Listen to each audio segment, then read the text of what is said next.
सुप्रभात बच्चों। आज मैं आप लोगों को भाषा माधुरी पुस्तक से पाठ 6 पढ़ाने जा रही हूँ, जिसका शीर्षक है घमंडी मक्खी। घमंडी का मतलब अहंकारी, अभिमानी, ऐसे शब्दों के लिए घमंडी शब्द भी यूज होता है। अहंकारी, अभिमानी घमंडी के पर्यायवाची शब्द है। घमंडी मक्खी शीर्षक से समझ में आ रहा है कि यह कहानी एक मक्खी के ऊपर लिखी गई है जो बहुत घमंडी थी। तो आज हम घमंडी मक्खी पाठ को अच्छे से समझेंगे। एक दिन की बात है, सुंदरबन में एक शेर रहता था। यह कहानी शुरू होती है सुंदरबन में से, जहाँ एक शेर रहता था। सुंदर शब्द वन का विशेषण है, ठीक है। एक शेर रहता था। सुंदर वन बहुत सुंदर था। बहुत का मतलब ज़्यादा। तो सुंदरबन अपने नाम के अनुसार ही बहुत सुंदर था। वहाँ चारों ओर हरे भरे पेड़ थे और उस वन का मतलब जंगल। उस जंगल में चारों ओर हरे भरे पेड़ थे। पेड़ का एक पर्यायवाची शब्द वृक्ष भी होता है और तरु भी। शेर पेड़ के नीचे सो रहा था। उस वन में, उस जंगल में एक शेर था जो एक पेड़ के नीचे सो रहा था, आराम कर रहा था। अभी उसे नींद आई ही थी कि अचानक भिन भिनाने की आवाज़ से उसकी नींद खुल गई। भिन भिनाना कौन सा जीव करता है? मक्खी। मक्खी भिन भिनाती है। तो क्या हुआ कि वो जब पेड़ के नीचे सो रहा था, तभी एक मक्खी अचानक वहाँ पर आ जाती है और उस भिन भिनाने लगती है। कहाँ? शेर के पास वह भिन भिनाने लगती है, जिससे शेर की नींद खुल गई। उसने इधर देखा, उधर देखा, उसे आसपास कोई दिखाई नहीं दिया। शेर इधर उधर देखने लगा और अपने आसपास भी देखने लगा कि कोई है कि नहीं जिसने मेरी नींद तोड़ी है, पर वहाँ पर उसे कोई दिखाई नहीं दिया। वह फिर से सोने की कोशिश करने लगा। कोशिश का मतलब प्रयत्न, ठीक है ना। तो वह फिर से दोबारा से सोने की कोशिश करने लगा। उसे फिर से भिन भिनाने की आवाज़ सुनाई दी। जब वो दोबारा सोने लगा तो फिर उसे भिन भिनाने की आवाज़ सुनाई दी। वह गुस्से में इधर उधर देखने लगा। इस बार शेर थोड़ा गुस्सा हो गया और वह इधर उधर देखने लगा। तभी उसकी नज़र मक्खी पर पड़ी। जब वह इधर उधर देखने लगा तो उसकी नज़र मक्खी पर पड़ी। वह शेर के कानों के पास भिन भिना रही थी। मक्खी क्या कर रही थी? शेर के कान के आसपास भिन भिना रही थी, आवाज़ निकाल रही थी। मक्खी के भिन भिनाने की आवाज़ से शेर परेशान हो गया था। मक्खी जब भी वह सोने की कोशिश करता, मक्खी भिन भिनाने लगती और उसके इस भिन भिनाने की आवाज़ से शेर परेशान, थोड़ा मुश्किल में आ गया था। उसने मक्खी से कहा, जाओ यहाँ से। अब शेर जब मक्खी को देख लिया तो वह क्या कहा मक्खी को कि यहाँ से चली जाओ, मुझे आराम करने दो। मक्खी ने कहा, मेरे साथ खेलो ना, मुझे पकड़ो। अब मक्खी शेर के जाने वाले शब्द का उत्तर क्या देती है? मेरे साथ खेलो। खेलो ना, वह उसे खेलने के लिए कहती है। और मुझे पकड़ो, तुम मुझे पकड़ो, पकड़ा पकड़ी का खेल खेलो मेरे साथ। शेर बोला, मुझे तुम्हारे साथ नहीं खेलना है। शेर बोला कि इस समय मैं तुम्हारे साथ नहीं खेलना चाहता। मक्खी ने पूछा, क्यों? शेर बोला, यह मेरे आराम करने का समय है।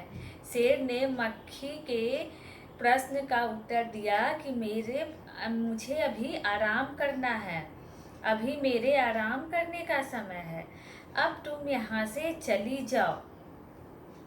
शेर की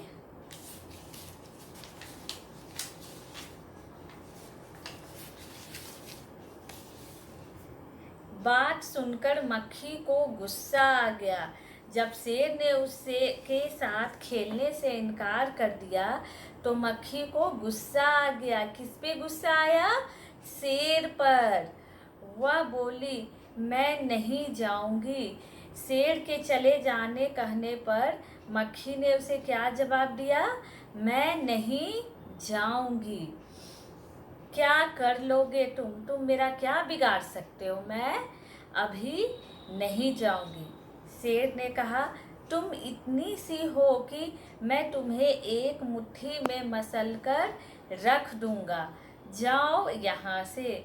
अब शेर ने मक्खी को क्या कहा गुस्सा होकर कि तुम तो बहुत छोटी सी जीव हो और मैं चाहूँ तो तुम्हें अपनी मुट्ठी में मसलकर रख दूंगा, इसीलिए तुम यहाँ से चली जाओ।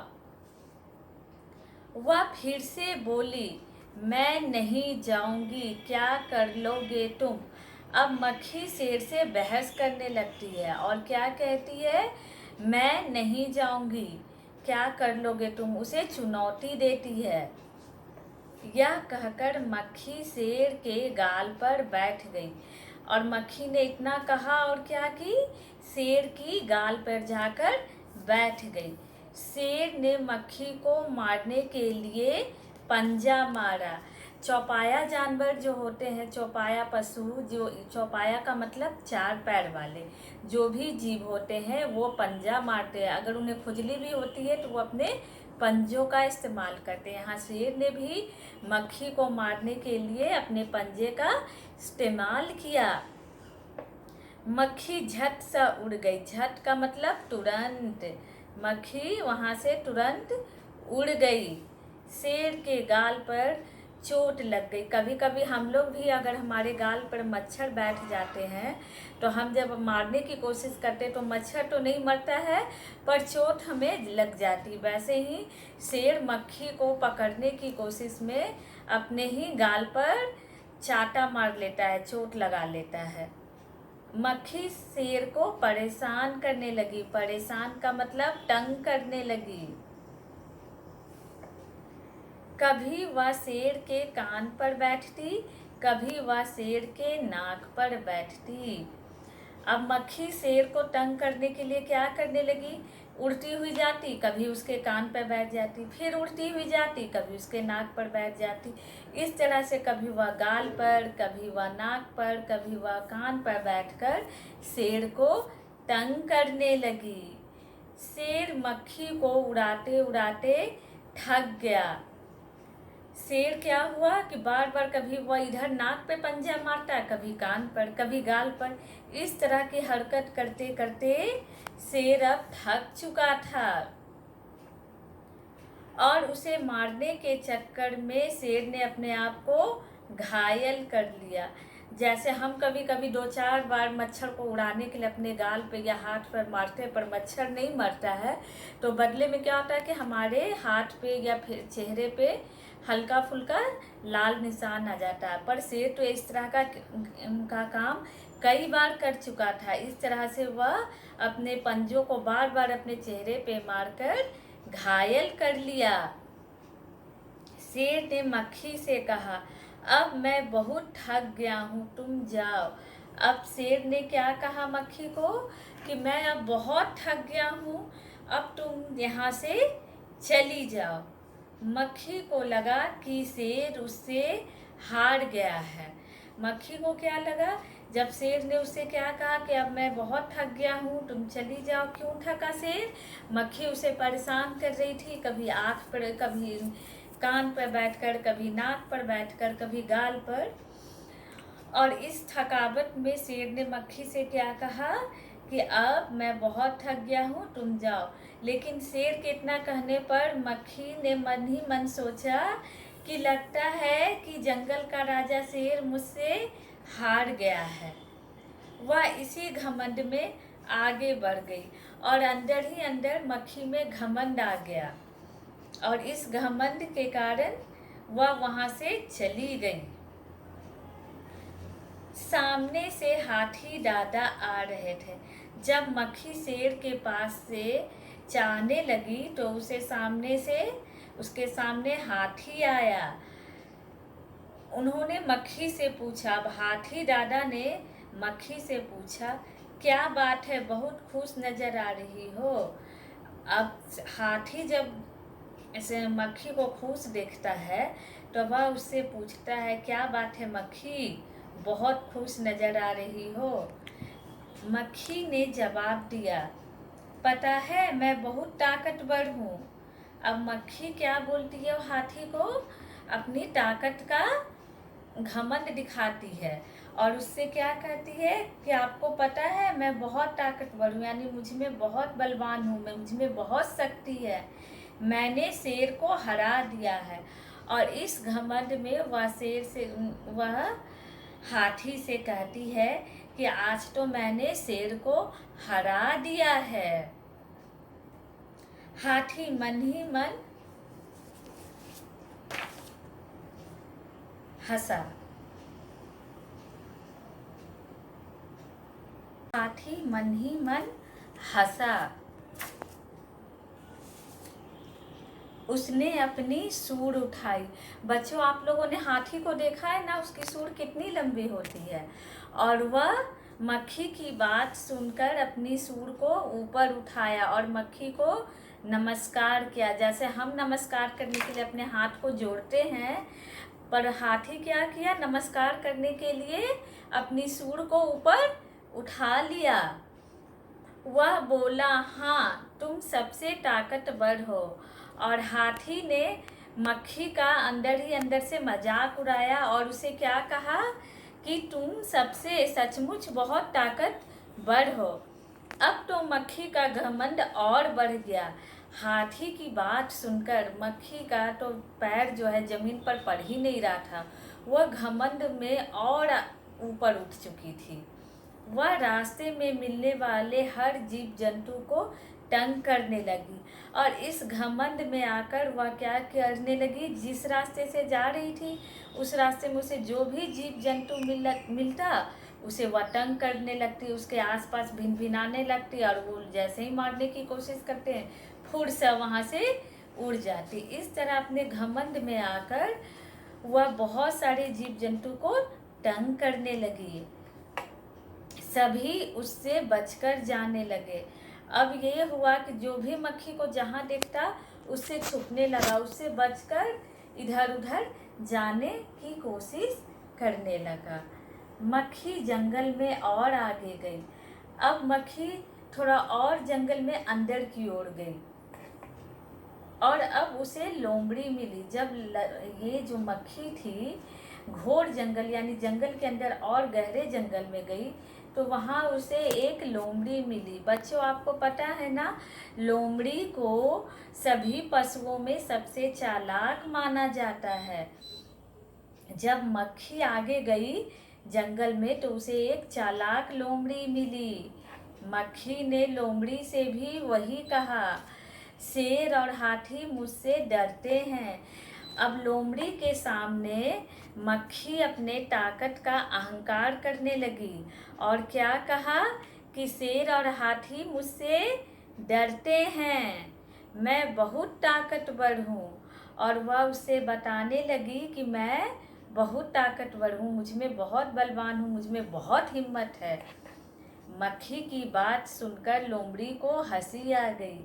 जब मक्खी लोमड़ी से अपनी बड़ाई कर रही थी यानी अपना अहंकार झाड़ रही थी कि मैं बहुत ताकतवर हूँ, मैंने शेर को हरा दिया, हाथी भी मुझसे डरते हैं, तो उसकी ये बातें सुनकर लोमड़ी को हंसी आ गई। उसने सोचा कि मक्खी को सबक सिखाना चाहिए। अब लोमड़ी सोचने लगी कि इस घमंडी मक्खी को मुझे सबक का मतलब सीख या उपदेश, इसे सबक सिखाना चाहिए, इसका घमंड तोड़ना चाहिए। लोमड़ी मक्खी से बोली। अब लोमड़ी ने मक्खी से क्या कहा उसको भी सुनो आप लोग। पता है वहाँ आगे एक मकड़ी रहती है। लोमड़ी ने बहुत प्यार से मक्खी से बोला कि पता है कि वहाँ आगे जंगल में एक मकड़ी रहती है, मकड़ी जिसको आप लोग मकड़ा कहते हैं, जो हमारे घर में जाला बुनता है। आप लोग दिवाली में अगर घर की सफाई करते होंगे तो मकड़े को के जाले को हटाते होंगे, वहाँ आप मकड़ा और मकड़ी को देखे होंगे। मकड़ा हो गया पुल्लिंग शब्द और मकड़ी स्त्रीलिंग, ठीक है। वह आपसे बिल्कुल भी नहीं डरती। अब देखो, इस छोटी सी मक्खी को लोमड़ी ने आप कहकर संबोधन किया। क्यों संबोधन आपका दिया? क्योंकि वह घमंड में थी और उसने क्या लोमड़ी को बताया कि शेर और हाथी मुझसे डरते हैं। वह कह रही थी कि मक्खी को तो मैं चुटकी में ही मार दूंगी। अब इसने मक्खी को सबक सिखाने के लिए लोमड़ी ने मक्खी को गुस्सा दिलाया, और गुस्सा दिलाने वाली बात क्या कही कि आगे जंगल में एक मकड़ी रहती है, वह आपसे बिल्कुल भी नहीं डरती। और तो वह कह रही थी कि मक्खी को मैं चुटकी में ही मार दूंगी, यानी तुरंत हाथ में लेकर मसल कर मार दूंगी। चुटकी का मतलब है हाथ में मसल कर मारना। यह सुनकर मक्खी आग बबूला हो गई। आग बबूला का मतलब होता है बहुत गुस्सा होना। बच्चों, आग बबूला एक मुहावरा भी है, ठीक है। तो जब मक्खी ने लोमड़ी की सारी बातें सुनी तो वह आग बबूला हो गई, वह बहुत गुस्सा हो गई। और गुस्से में आदमी अपने विवेक यानी बुद्धि को नष्ट कर देता है, वैसे ही मक्खी गुस्से में अपनी बुद्धि को खा गई, ध्वस्त कर गई। वह बोली, ऐसा कहा मकड़ी ने? वह गुस्से में लोमड़ी से कही, क्या सच में मकड़ी ने ऐसा कहा है? उसकी इतनी हिम्मत, वो इतनी हिम्मत वाली हो गई है, मैं उसे पल भर में मसल कर रख दूंगी। और मक्खी ने गुस्से में लोमड़ी से कहा कि उस मकड़ी को तो मैं पल भर में तुरंत ही मसल कर रख दूंगी, यानी मार दूंगी। लोमड़ी ने हाँ में सिर हिलाया, और लोमड़ी ने क्या कहा कि हाँ, में सिर हिला के सच में वह ऐसा कह रही थी। उसने मक्खी के गुस्से में आग में घी का डालने का काम किया, यानी उसके गुस्से को और बढ़ा दिया। मक्खी ने औ देखा ना तौ। औ देखा ना तौ भी मुहावरा है, जिसका मतलब है बिना सोचे समझे काम करना, बिना विचार किए हुए कोई काम करना, या हड़बड़ी में कोई निर्णय लेना, उसे कहते हैं औ देखा ना तौ। मकड़ी के जाले पर हमला कर दिया, और मक्खी बिना सोचे समझे गुस्से में गई और जाकर क्या की, मकड़ी का जो जाला बुना हुआ था उस पे हमला कर दिया, यानी उस पे आक्रमण, उसे मारने के लिए दौड़ पड़ी। लेकिन यह क्या, मक्खी तो मकड़ी की जाल में फंस गई। लेकिन अब तो ये उल्टा हो गया। मकड़ी ने जो जाल बुना था जिसमें छोटे छोटे कीड़े फंसते हैं, जिसका भोजन वह मकड़ी करती है, उसी में यह मक्खी जाकर फंस गई। उसने जाल से बाहर निकलने की बहुत कोशिश की। जब मकड़ी के जाल में मक्खी फंस गई तो मक्खी उस जाल से निकलने की बहुत कोशिश करने लगी।